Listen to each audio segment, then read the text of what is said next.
اور آپ نے جو بھی کمنٹ کیا ہے، جو آپ نے میسج کیا ہے، اس پر میں انشاءاللہ ضرور جو ہے آپ سے بات کروں گا۔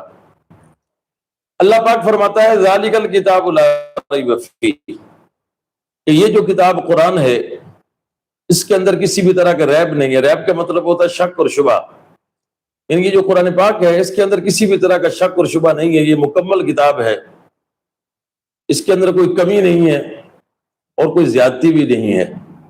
جتنا اللہ تبارک و تعالیٰ نے 23 سالوں کے اندر اپنے نبی صلی اللہ تعالیٰ علیہ وآلہ وسلم پر قرآن پاک نازل فرمایا، جس طریقے سے نازل فرمایا اور جتنی آیات کو نازل فرمایا، جتنی صورتوں کو نازل فرمایا، جتنے پارے نازل فرمائے، وہ سارے کا سارا جو ہے ان 30 پاروں کے اندر جو ہے وہ جمع ہے، اور اس کے اندر کسی بھی طرح کا کوئی شک اور شبہ نہیں ہے۔ اور جو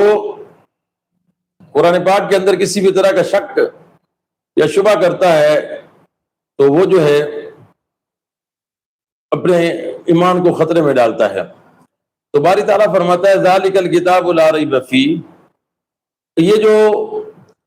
قرآن ہے اس کے اندر کوئی ریب نہیں ہے، اس کے اندر کوئی شک نہیں ہے، کسی بھی طرح کا شبہ نہیں ہے،